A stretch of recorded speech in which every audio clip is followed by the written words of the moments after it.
welcome everyone to Indus's webinar, co-hosted with Mr. Raj Mehta, who's here with us today, joining us very kindly from Mumbai. Is that right, Raj?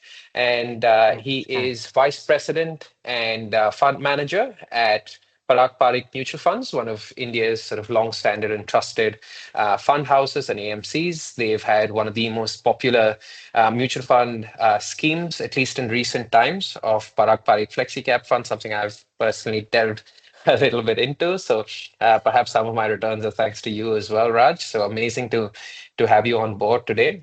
We have an exclusive batch of Indus customers today who have dabbled in the world of Indian markets, but being giving them the opportunity to ask you questions directly is something that I'm sure everyone looks forward to, and also the presentation. How we're going to essentially take this is in two parts. The first part will focus on the why of India and what are the tailwinds and significant trends that have recently resulted in Indian markets doing so well globally, and is that expected to continue? A little bit about the process it would take you as a New Zealander or a New Zealand resident, someone living here to invest in India for the first time ever. Traditionally, a lot of Indians will know this problem very well, that India has been very difficult to access from abroad. And that's exactly why Indus exists. Here in New Zealand, we allow you to invest directly using your New Zealand bank account and directly sign up using your New Zealand driver's license or passport, making it effortless with zero paperwork involved. Many will be familiar with the tax processes and everything, which we'll go into what the key benefits of a mutual fund and so on are. So why don't we just kick into it and understand what exactly is driving India's growth story? So a couple of weeks ago, this might have done the rounds. I mean, I'm a big fan of Twitter X. If you saw Twitter X a few weeks ago, this picture did the rounds, and this was the CEO of Blackstone talking about the G10. And it was an outlook investment thesis that Blackstone was talking about. And in the screen, they put up the GDP growth rate of the G10. And one market stands particularly impressive compared to the rest. And India's markets have been consistently growing at a GDP of between 6 to 8% every year. Blackstone has said that India is a key part of their portfolio. And as Indus, we would like to see more retail investors like yourselves who finally have access to stuff that only institutions like Blackstone had, add that as part of your portfolio as well. The key question here is that why is Blackstone, number one? Number two, why is JP Morgan? And number three, why is every other global player talking about India? Now, by 2040, $1 in $5 of all global growth will come from India. So that's 25% of contribution over the next 15 years in global growth will come from one country. Its GDP hovers around that 7% growth rate. With stable inflation, with strong reserves, and with political stability, most of you will know that Modi is now in his third term, and that's been particularly liked by the markets as well. There is an increase of the appetite of an investment into India. Over the past few years, you'll see that India has had stable and then sudden growth, particularly from 2018, 2019 onwards, that saw it sort of go into the beginning of what looks like a hockey stick era for the economy. So why exactly is this happening? What are the tailwinds that are powering this growth? And how can you make advantage of this? Number one, the demographics of India have a specific type of dividend. India is extremely in its sort of fortunate cycle of demographics, where the median working age or the median age of the entire population is 28 years old. There are 400 million young people that are expected to migrate to major tier 1 and tier 2 centers by 2040, resulting in rapid urbanization, transport, and real estate. India has recently had huge leaps forward in their digital infrastructure and the financial depth available. If you think of companies like Jio that made the world's cheapest 5G internet available to all Indians practically for free, you'll know that has had significant effects on the data consumption and the digital connectivity of the economy as a whole. Adding this to over 4 to 500 million bank accounts opened over the past few years, 1.5 billion users of the Aadhaar or the India stack, which is related to the UPI payment stack, and a very healthy mutual fund investment ecosystem of 60 lakh crores, which about translates to about 120 billion New Zealand dollars. And also, global tailwinds have helped India a lot from a geopolitical perspective. Countries have started moving towards a China plus one uh, strategy, where it has resulted in a huge manufacturing push, like Apple making something like 25 to 50% of all iPhones in the world now in India. A huge manufacturing push by the government as well.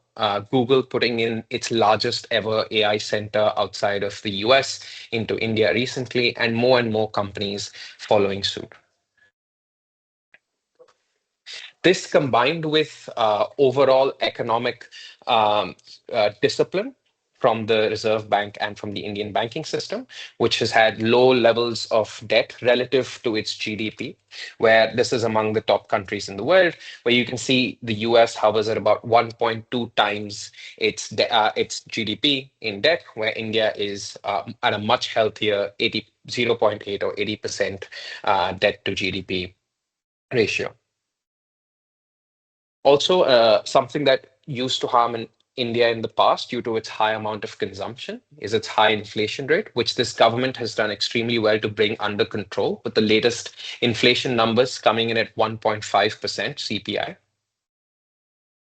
And over the last 15 years or so, this is obviously over the last 20 odd years, the market has been extremely stable against massive crashes, whether you look at the 2008 financial crisis, whether you look at the 2013 crisis, whether you look at demonetization or COVID. It has rebounded very quickly and got back its lost gains reasonably quickly. So even if you were invested in Nifty throughout those crashes, you'd still have better than sort of most other indexes globally. You would have performed at about 15% over the last 15 years. Now, having this macro outlook of India, how does one actually go ahead and take part in the Indian economy? What are the primary tools available to someone to invest? Everyone's aware of what a stock is. And what sort of some people might be aware of what mutual funds are because of KiwiSaver. We're here to do a deep dive into the different ways you can actually make this growth yours. So we'll go into mutual funds. Right. So mutual fund is a professionally managed instrument by people much smarter than I, like Mr. Raj. They're like carpooling your money. Everyone chips in a bit. An expert like Mr. Raj drives it, and you try and reach your final destination together. So the process goes: you invest your mutual money into a selected fund. There are hundreds available on the Indus app. You can select any one of those. The fund manager then invests across different companies and sectors. Now, each one of these fund managers have large teams and analysts at their disposal that daily analyze the market and know the trends before most do. And you receive a unit for that investment that represents your share in the fund. That unit has a price called a NAV, which you see on our app. You can think of it as like a stock price for mutual funds. And finally, as the fund grows, your value of your investment portfolio grows as well. There are currently over 45 such asset management companies, from massive names such as Parag Parikh, HSBC, HDFC, Tata, SBI, ICICI. Some of the largest banks in India have their own asset management companies which offer these funds. So what are the different types of mutual funds available? Now, I know when people sort of specifically say mutual funds, they don't quite, if they're not experienced investors, they don't quite know what to do once they want to actually invest in a mutual fund. So how do you actually marry your own personal risk capacity along with your intent of how much you need to gain and select a type of mutual fund? This becomes a very important step in that decision making. So if you have a pen and paper, it'd be really good for you to take a note about exactly what type of mutual funds are, what sort of risk some of them may entail, and how to generally think of these mutual funds when making a decision. To start off with, there are large cap funds, which, as the name suggests, invests in the largest of large companies. So these are the top 100 companies within the Indian market. They have a benchmark of the Nifty 100. So Nifty is, I'm going to say this a lot of times, so it's going to be mentioned. Nifty is the equivalent of the S&P. Just think of it that way. It's the main indexing mechanism in India, along with Sensex as well. So there's the Nifty 100, which is the benchmark for large cap funds. They invest in what you'd call blue chip companies. You can expect stable growth and a relatively safer sort of investment horizon for them. There are mid cap funds that invest in companies that are sized 101 to 250. They invest in mid-sized companies, which have sort of higher growth potential, but also come with slightly higher risk, which have, over the past few years, returned about 16.3% per annum. And then there are small cap funds that invest in the next sort of lot of companies, which is they are relatively smaller. They have a general higher risk attached to them. And they also have a higher return in the case where things work out. These are generally seen as a longer time horizon. So you want to look at it from a 7 to 10 year perspective as opposed to a 1 to 2 year perspective. And that's generally the case with mutual funds in general. They're more long-term oriented and they reward longer term investors more. And it's for someone with a higher risk appetite as well. And then there are something that do a mix of all of these called FlexiCap funds. And I think that one of the people that brought that into vogue, FlexiCap funds, is with us here today with Parag Parikh FlexiCap funds. So they invest essentially across different asset classes. They're thought of as sort of an all-weather portfolio where you can sort of set and forget if you don't want to pick your own sort of basket of large caps, mid caps, and small caps. Over the past 10 years, the Parag Parikh FlexiCap Fund has returned about 18.2% per annum. And so these are the primary types of mutual funds: large caps, mid caps, and small caps are the three sort of largest categories that you can think of. But there are some more categories that you can sort of go into if you're interested in a little bit more of a specific type of exposure. Multi-cap funds, they are essentially fixed allocations across mid, small, and large caps to give you equal diversification and equal exposure. Thematic funds that invest in specific sectors, specific types of industries. For example, a defense fund or an infrastructure fund or a tourism fund or a specific sector, a banking or a public sector unit fund that you have identified that you think that, okay, on a macro level, this industry is something that excites me. So for example, I recently invested in, this is not financial advice, I recently invested in a consumption fund because I thought that was interesting. And that's your path to doing so. And there are also value/contra funds, which are sort of for patient and long-term investors that focus and try and find winners among undervalued companies. So why mutual funds and why not stocks? This is a question that a lot of people have come with. And why not ETFs?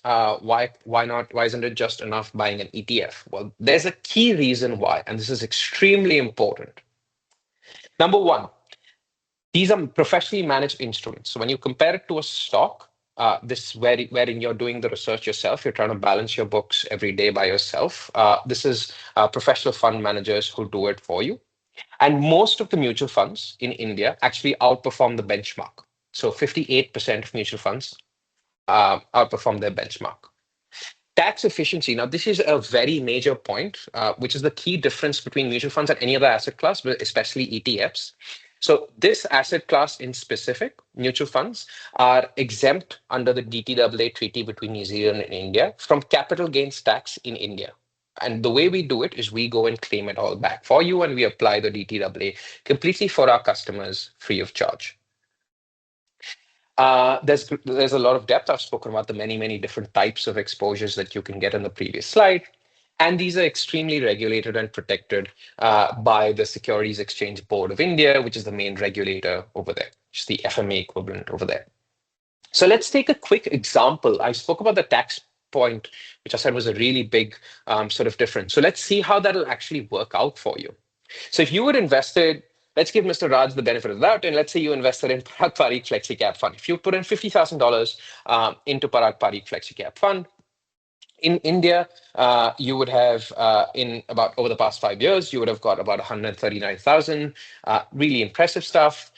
And after your 12.5% long-term capital gains tax applies, you would have 127,000. Now that doesn't seem a lot when you compare it to 139. I'm like, oh, that's still pretty good. But then you forget that it's actually about 22% of the actual invested amount or the corpus that you've actually put in, which you should have back for all intents and purposes. But if you did want it back, here's what you'd have to do. Now it's so much that I'm not even going to read. That's a lot, right? This is a huge process, and most Indians know it. You'd have to open an account, open this file, that file. It's a lot. So we just made you press one button. You just sign up, put your ID number in when you sign up, and you press the withdraw button, and all of it is done for you completely free of charge, right? The way it should have been in the first place. So now we're going to talk about the different types of investments within these mutual funds. Let's say you've decided, I want to invest in mutual funds. Let's say you've decided the fund house in the scheme. Let's say I want to invest in X large cap fund. Now, how do I go about investing it? I've heard of SIPs. What are these SIPs? Are they like mutual funds? All great questions, all things I'd like to address right now. An SIP is simply a way you invest in the same asset versus a lump sum. Think of it as putting in small amounts regularly, as opposed to putting in a larger chunk of cash, which can be useful if you think there's a great entry point in the market. SIPs are for slow wealth building, and lump sum can accelerate when an opportunity exists. So if you find that a specific time the market is lower than you think it should be, and you put in a huge lump sum, that might be more rewarding than doing an SIP, which would rather be slow. But here's why an SIP can be so important. And this is a great example, I think. This is an actual fund with an actual NAV. This has actually happened. In Jan, it was at about 100, and in August, it returned to about 100. But if you put in a lump sum of, let's say, 20,000 rupees in Jan versus monthly investments of 2,500 rupees over 8 months or 7 months, which would mean about the same amount of investment, your return on your lump sum would be about 0% because the prices return to where it started. And if you did it this way through SIPs, your return would be about 7.14%. So this is why SIPs are so important, because it smooths out your entry point into a market. You invest small amounts slowly, so the actual price volatility you can gain from and protect your downside from as well. On Indus, we have a specific feature for SIPs where they have no minimum lock-in period. You can cancel an SIP anytime or skip an SIP anytime, and you can sell and withdraw anytime. So if you decide that I want to increase the amount I'm putting in each week, if you decide you want to stop it, you decide you want to change a date or skip a specific payment, you can do that with a click of a button on the app. Right, that's you've all heard enough for me. I'm not the reason you've all come out here today. And thanks again. We have over 100 people on the chat, so that's really good to see. We'd like to introduce you and hand it over to Mr. Raj Pehta from PPFAS, who will take this forward. Raj, if you'd like, you can just use me because I'm sharing the screen, and whenever you're ready, I'll change the pages for you. Sure, sure. Thank you so much. Firstly, good afternoon, everyone. Thank you for joining in. Thank you, Jay, and the whole Indus team for inviting us. Jay just told me that we are one of the top funds that sell on Indus's platform. So thank you to all the investors who have shown faith in us and invested with us over a period of time. So Jay has laid out a good platform for me to, build upon how to go about from here. So he has given a good thesis on India. Now I'll go into detail about how PPFAS goes about its investments, how we look at our investment style, and how we go about investing your money. So, Jay, if you can go to the next slide. Yeah. So if you look at the mutual fund industry in India, it's grown leaps and bounds in the last 6 to 7 years. So in about 2019, the mutual fund industry was about 24 trillion rupees, which has now grown to around 65 to 70 lakh, 70 lakh or 65 to 70 trillion rupees. So that's grown at a CAGR of 18%. A lot of it has been due to the inflows that have come in the last 5 6 years, especially post COVID. A lot of inflows have started coming into the mutual funds through SIP route. As more and more citizens join the workforce, we have seen the SIP flows growing, and the SIP book right now for the industry is at about 30,000 crores. So that's a huge book that keeps coming in every month, and we have seen that Indian markets have been less and less dependent on the foreign investors. Earlier, when we used to see foreign investors exiting India, we used to see huge drawdowns, but because of these SIP flows, we have seen stability in the markets despite the foreigners leaving the Indian markets in the last couple of years. Yeah, Jay. So just a little bit about our founder. So some of you may already know him, but he's late Shri Parag Parekh. Unfortunately, he died in a car accident when he was attending Berkshire Hathaway's AGM in Omaha. So he was a multifaceted personality, a stockbroker, investor, author. He has written two books. If you haven't read, I would recommend you to read these books, especially the value investing and behavioral finance books that goes into detail in terms of how you should look at investing from a behavioral point of view. Uh, so yeah, this is about our founder, and now we'll go to our investment style. So our formula is very, very simple. So when you go through the whole formula, you will say that this is what everybody says, but it's very easy to say but difficult to follow. So we rely on timeless principles of value investing to create wealth for you. By this, we mean that we'll not overpay for anything despite liking any particular company. We'll pay a very, very reasonable price. That means we'll have a margin of safety while investing in any company. We try and earn moderate returns by not taking excessive risk, and the focus is a lot on downside protection, because of which you would have seen that in the past, whenever the drawdowns have happened, we have fallen much lower than the markets. Uh, a typical ratio which is looked at to measure this is a downside capture ratio, which is published by a lot of third-party agencies. If you just look at our downside capture ratio, it is much, much lower than the industry and the other funds. And then we try and do this consistently over a period of time. Consistency is the Can only you, key. sorry, Yeah, Raj, sure.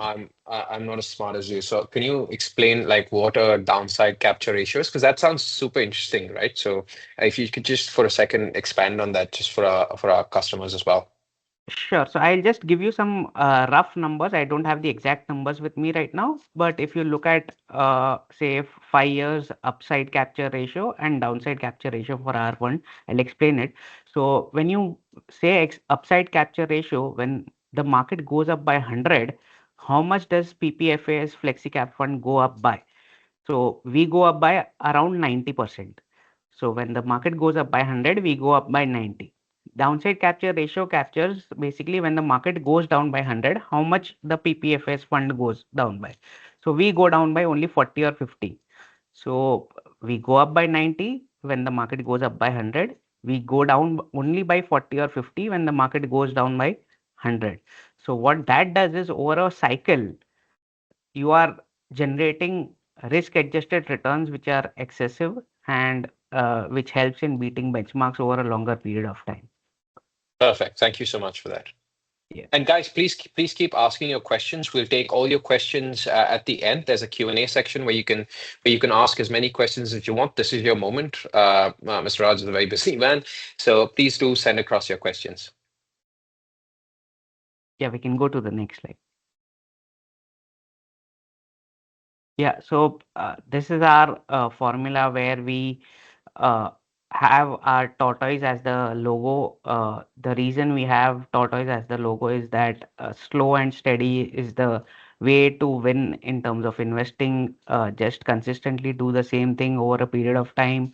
Also, the hard shell that a tortoise has helps in weathering the storms and the drawdowns that happen in equity markets over a period of time.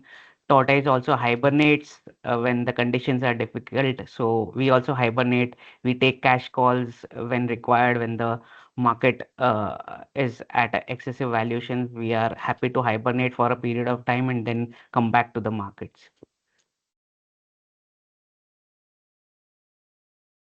Yeah. So these are some of the differentiators that we have compared to the other asset management companies that Jay mentioned in his opening presentation. So we don't have any flavor of the month schemes. So whatever thematic sectoral funds which Jay spoke about, we don't have any of them. And the reason being that we prefer having diversified funds where the mandate to the fund managers is very, very broad, and the fund manager has the ability to take a call whether to invest in large cap, mid cap, small cap, or whether in a consumer sector or power or banks at any point in time, depending on the valuations. The moment you give fund managers this right, you save taxes on the churn that you do within your portfolio of mutual funds. Uh, the Whatever churn that we do within our fund will not attract tax because of the mutual fund structure. So this is why we prefer diversified strategies. We look at this as a profession rather than a business. So we have never been asset gatherers where we have tried to launch new schemes just to gather assets. We have been very, very focused in terms of what we want to do. We will launch schemes only when we think that we'll be able to put our own money into those schemes, and hence we have only a limited product basket of about 6 schemes right now: two equity schemes, two fixed income schemes, and two hybrid schemes. There's no cluttering offerings, and hence there's no survivorship bias. What typically happens in this space is whichever fund is performing well, typically you will see fund managers and the CEO talking about those schemes, and rather than talking about the schemes which are underperforming. Whereas we, given the limited schemes that we have, whatever it is, good or bad, we have to face the investors and we are answerable to them. We have very, very open channels of communication. Just like I'm doing this webinar, there are multiple channels where we go and talk about our portfolios, our individual stocks. We also have our annual unit holders meet where uh, whatever questions the unit holders have about our portfolio investment style, about our firm, we are happy to answer it. It's held once in a year in Mumbai, and it's live cast on YouTube as well. So even if you are in New Zealand, you can watch it live. This year we are holding it on 22nd of November, so we would be happy to have you in our unit holders meet. If you are a unit holder, you would have already received an email and you can register for the unit holders meet. Great. So this is a glimpse of our investment approach where first and foremost is the management quality. So management quality is something which we don't want to compromise on, because at the end of the day, you will make only that much money which the promoter will allow you to make. So even if the business is making money, but the promoter is taking out from the business, then you will not be able to earn as a minority shareholder. So that's why promoter quality is very, very important, especially in India, where promoters hold more than 50% stakes in most of the companies, and they have control both in terms of board as well as shareholding. So because of which it becomes very difficult for minority shareholders to, oppose to a lot of things that these promoters do. So promoter quality is very, very important. If any investment doesn't meet this criteria, we just don't go beyond this point. So that comes as the first filter for Raj, us. Yeah. Raj, if it would probably be really useful. So these are awesome. But just from someone who's sort of coming into this first time, because we want to be aware of sort of all types of users, um, uh, can you just give an example of perhaps you don't have to name the company, but of a previous instance where you said this specific company had a really good sort of shareholder friendly thing, and that's why we went in, where we it was cash generating, low debt business, and this was the type of business. It'll help people put a sort of face to the name. Sure. So I'll just give you a past example where we were invested in. So we were invested in a education company called MT Educare or Mahesh Tutorials. They used to run a Mahesh Tutorials brand of coaching classes. So it was a very low debt business where they used to collect fees at the start of the year. So they had a huge float on their balance sheet, and we liked the business model that they had. But suddenly they ventured into government business where they were building schools and colleges for governments. They were doing a lot of capex, because of which they had to take on a lot of debt.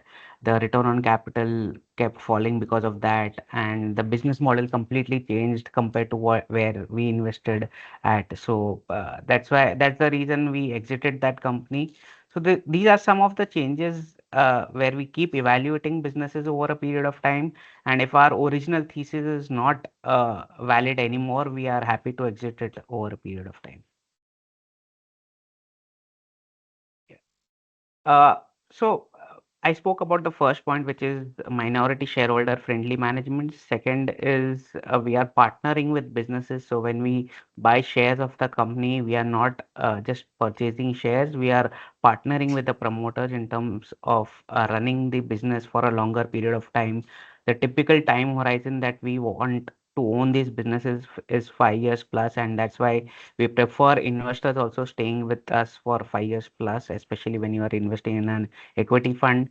Uh, we like to purchase cash generating very low debt businesses. What that does is that in case of a severe downturn like COVID, Mhm. these businesses are able to survive and come out better than the others which are leveraged. So just to give an example, two retail companies, one which was highly leveraged and went bust during COVID, whereas the other retail business did really well because it owned all the stores that it had. It didn't have to pay rents out of their pockets, and it survived well through the COVID period. So Mhm. these are the typical businesses that we would want to own.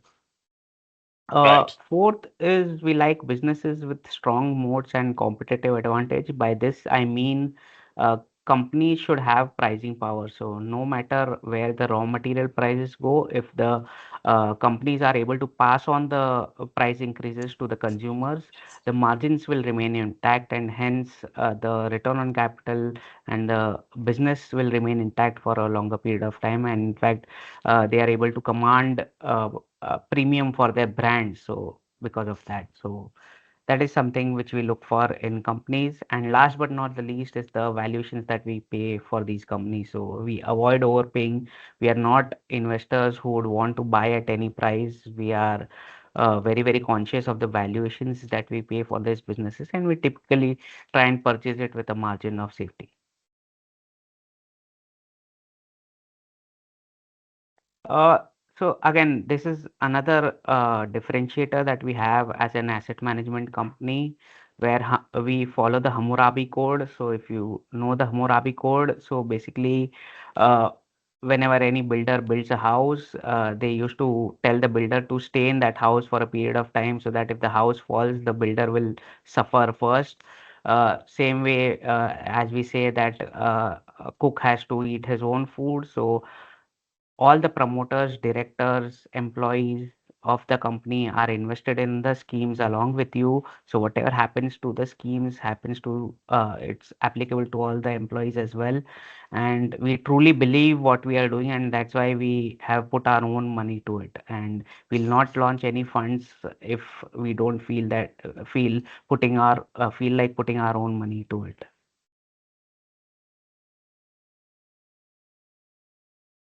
So I discussed this briefly, but as Jay said in his opening presentation, it's an all-weather fund where we like to call it as a Swiss Army knife, where one product can do multiple things. It can invest across market caps, across geographies, be it large cap, mid cap, small cap, be it Indian companies, foreign companies. A very good differentiator of this fund is that 65% of the fund is in Indian companies, whereas the balance 35% we are allowed to invest in foreign companies, though this has been restricted by the RBI regulations which came in a couple of years back. The foreign holdings now are at about 10 or 11%. But whenever these regulations allow, we would be happy to add to our foreign positions that we have. So in one fund, you can have exposure to all sorts of companies, Indian companies, foreign companies, companies like Meta, Amazon, Microsoft, Alphabet, along with the likes of HDFC banks, Axis banks, Kotak Mahindra banks of the world. So this is what we were thinking when we launched this fund. So this is the broad performance that we have had since inception. So if you look at since inception returns for the direct plan, it has been about 19.67%. The fund is now about 12 and a half years old. So it's a quite a long track record that the fund has had compared to the Nifty 500 benchmark of about 14.92%. So we have consistently outperformed the benchmarks over a period of time. In the last 1 year, the benchmarks have been negative, whereas given that we have been in about 25% cash, the returns have been positive for us. So these are the top 10 stocks that are there in our current portfolio. This includes Alphabet, which is at the bottom, which is our foreign holding. Apart from that, all the top nine stocks are foreign stocks, are Indian stocks that we own. Banking is the top sector right now with about 20% weight in the portfolio. And then there are companies completely on a bottoms-up basis. We have two positions in automobiles. One is a holding company, which is Bajaj Holdings. Two PSUs are there, Power Grid and Coal India, and one FMCG company, which is ITC. Sure, Raj, do you mind if I quiz you a little bit on the hypothesis of this? Because I think this is the sort of the crux of what the investor sees, right? And there's a few questions that's coming into Q&A already. I'm Hmm. conscious of time as well, but just quiz you, if you could go into a little bit of detail, don't have to go sort of granular line by line, on why these are as it is. So obviously you said that you have a big preference to the banks where they make three of your top 10, so nearly 15% or so of your, or 15 or 20% of your portfolio. Can you just talk about that a little bit and what you see within these industries? Sure. So banks have had gone through a tough time in terms of timing mismatch. So deposits versus loans, there has been a timing mismatch which has happened in the last 2 to 3 years, because of which we have seen banks getting derated from pre-COVID till now. So in the last 5 years, these private sector banks have gone nowhere. The valuations have corrected, whereas the earnings have gone up.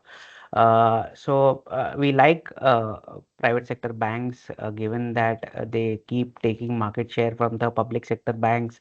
Public sector banks still have about 70% market share of the economy, and over a period of time, we have seen these private sector players taking market share, and that will continue over a period of time. So another reason for holding these banks is that they have a lot of other subsidiaries which are into capital markets, be it securities, asset management companies, insurance businesses, which are doing pretty well for them. And owning these diversified lending companies along with these fee-based businesses, I think gives a very good edge to our portfolio. And that's why we own about 20% of the portfolio in these four banks. So three of them are in the top 10, and Axis is a smaller position. Okay, great. I think these are rolling returns, so you can look at it Rolling returns on an average for the past 10 years have been about 18.38%.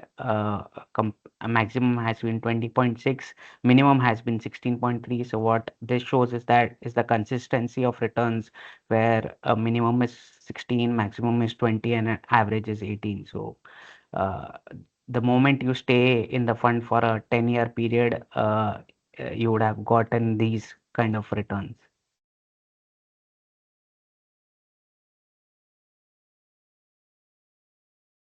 Yeah, who should invest in these schemes?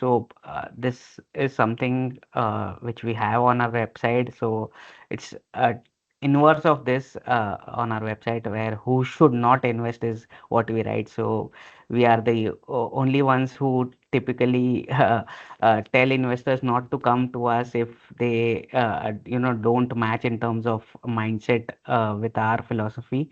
So only those investors who understand equity investments are for long term. By long term, we mean 5 year plus should come to us. Who prefer simple investment solutions. By simple investment solutions, I mean diversified funds rather than complicating it by investing in sectoral funds, thematic funds that keep coming and going. So if you like a particular sector, you can always take exposure to it within a flexi-cap fund rather than launching a sectoral or a thematic fund separately. So that's been our thesis. And third is welcome rather than fear the stock market volatility, because as Jay explained in his opening remarks, SIPs actually benefit from stock market volatility rather than become a disadvantage. So going forward, I feel at least for the next 12 months, SIPs is a better route for investments given the valuations where we are currently. Uh, if you can just go to the last slide, which is there, where I will just touch upon the current market view.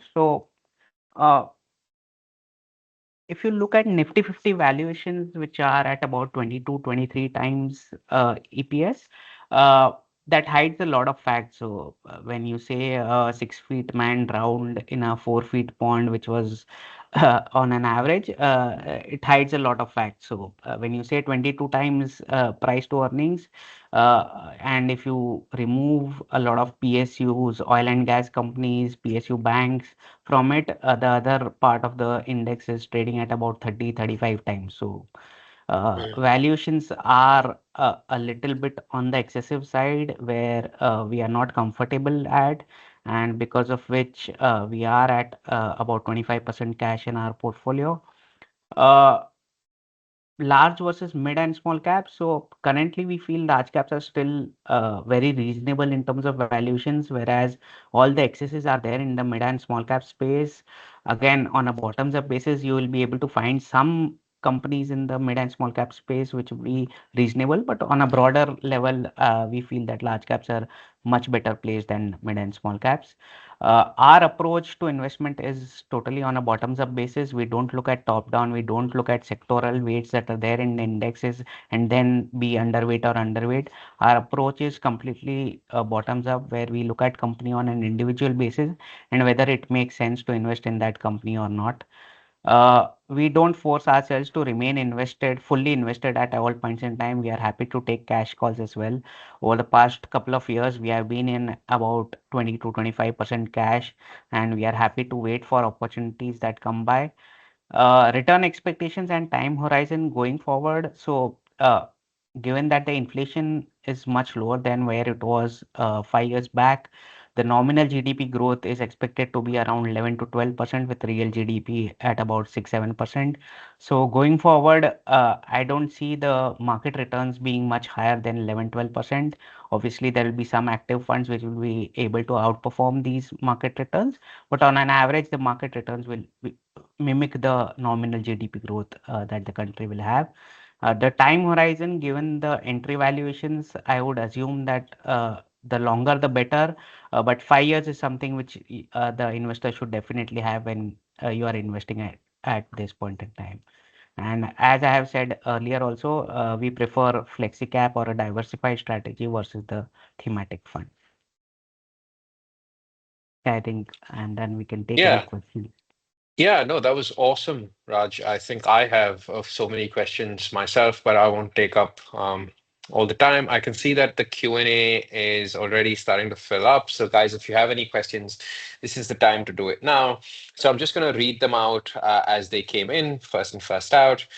Question for Raj. Given the substantial increase in AUM for of the FlexiCap fund, now over 1 lakh crore, it becomes increasingly difficult to take meaningful Um, positions in small and mid cap opportunities without causing significant market impact. Question is, how has this massive fund size practically limited the team's ability and agility to truly be a flexi cap fund? That's from Nikki. Thank you, Nikki. That's quite a comprehensive question. No, definitely. So, when people look at our fund size, typically they look at the scheme size and compare it with the other fund houses schemes. But most of the regulatory limits are there at the fund house level. So, one of the regulations says that you cannot own more than 10% in a company, 10% shareholding in a company, and this limit is at a fund house level. So, irrespective of whether you have one scheme or 10 schemes, this limit applies to you. Just to give you an Hmm. example, say XYZ company has a 1 lakh crore market cap. You cannot own more than 10% in that company. So that means you can buy only up to 10,000 crores of stock that is there. Yeah. Now, even if you have one scheme, you will be able to buy 10,000 crores. Even if you have 10 schemes, you will be able to buy those 10,000 crores of stock. So if you have more schemes, you will have to bifurcate it in large number of schemes, because of which the number of or the weightage to the stock in the portfolio will go down over a period of time, because typically you would want to have large positions in companies where you have a conviction. So that is one thing. Secondly, what we have said is that we have admitted that given the size where we are at right now, we will not be able to build large positions in small and mid cap names, because of which you will see a longer tail of stocks whenever the valuations are much more reasonable in small and mid cap names. The number of companies in the portfolio may go up from 30 companies to about 40 companies, which we are comfortable with, but we'll not go beyond that. So we don't want to go to 70, 80 kind of stock portfolio.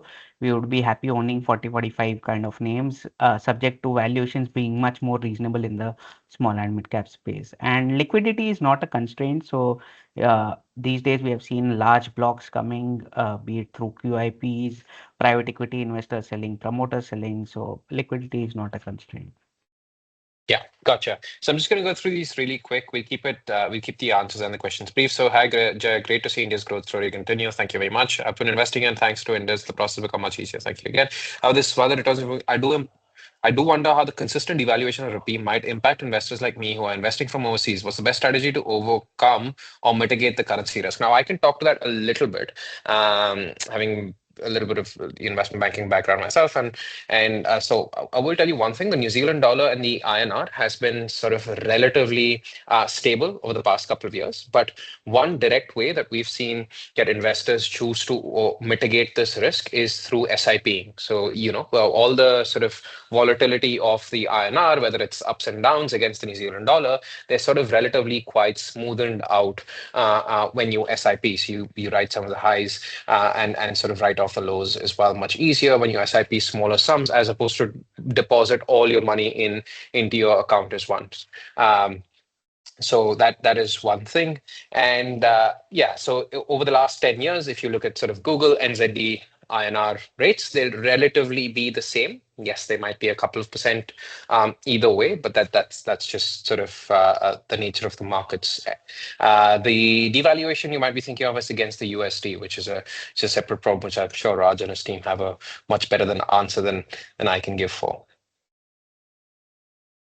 Sorry, I missed that part. No, no, you're fine. Yeah, I can hear you. Yeah. Yeah, I'll take the Indus related questions later. I don't know if you want to. What is a good fund for long term investing? $200 a month from Puneet. I think Raj is going to give you a very straightforward answer to that. So as I said, uh, FlexiCap funds have diversified mandates, so we would prefer investing in FlexiCap funds. If at all you want only blue chip companies, then probably a large cap fund would make sense for you. yeah. Tax implications are NZ for returns, speed of sale of investment in case of hard times. Tax implication in NZ, so above 50K fifth tax in New Zealand applies for any overseas investment. We'd recommend you talk to your accountant about this for the New Zealand side. We handle all of it on the Indian side for you. Um, and in terms of speed of sale, it depends on the liquidity of the overall market as a whole, and also the liquidity of the fund itself, and how many sort of new buyers and sellers there are. Raj, would you like to specifically talk about that point, speed of sale of investment in case of hard times, from Jayesh? Uh, In case of hard times, as I said, liquidity is not a constraint. So especially when you are invested in large names, it's not much of a concern. In small and mid cap names, typically our approach is to be contrarian whenever there's a pressure in the markets. When there's a downside, we typically invest in these names because that's when most of the investors come to sell and you get huge blocks at a discount. So that's where we come in. So when you try and be a little contrarian, liquidity becomes less and less of a constraint. Yeah, I guess to directly answer Jayesh's question, Jayesh, in the case of mutual funds, through Indus, it'll take about 2 days, whether times are good or bad, to be able to sell your units in terms of the end-to-end timeline. Um, Hi, Raj. When choosing the growth option, does the mutual fund automatically invest all and any dividends paid by the individual companies? Yes, Yes. it So does. that's yes. Question from Rishi here. That was a question from Sharma K. There's a question from Rishi here. Can we invest our KiwiSaver through Indus into something, or is it in the pipeline for the future? Very much in the pipeline. Indus KiwiSaver coming out really soon, or just watch out for that one. What about property companies' exposure in your portfolio? So we don't have any exposure directly to the property developers, but we do have exposure to REITs within our portfolio, which are real estate investment trusts, which have a diversified commercial real estate portfolio across Grade A cities, which are the top 8 metro cities that are there in India. So because of which you get a regular distribution yield, which is the rental income, and you get capital appreciation in these properties as well. Sure, perfect. Last couple of questions here. So this is from Anonymous. In simple terms, if I invest 25K now, what value will it be in 5 years' time? Also, when will it double? Thanks. So I Raj, I'll just let you opened think up that one. the SIP calculator. If you expect returns to be around 12%, in 5 years, the value should be around 20 lakh rupees. Hmm. And Of typically 25K? for, yeah, 25K SIP. And 25K SIP. Yeah. What if it's a lump sum 25K? okay, I'll just do that. 25K, 44,000. Yeah, and that's based on, just keep a note that past performance is not indicative of future returns. Neither is this financial advice. This is just based on what would have happened in the past 5 years and not what is going to happen. Neither Raj nor I have a crystal ball that we can look into for the future. Also, the second part is, when will it double, Raj? So typically, if you take a 15% return, the investment doubles in 5 years. If you take a 12% return, the investment would double in about 7 years time. Perfect. Perfect. I don't see any more questions. Oh, there are a few. Sorry. Um,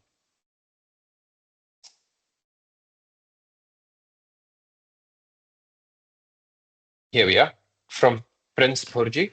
Um, Many of us are hearing about crypto and stable coins becoming popular ways to move money globally. Since we invest in Indian mutual funds through regular banking systems, could this trend affect how our investments or fund flows work in the future? For example, could digital currencies make it easier or faster for overseas investors like us to invest in India?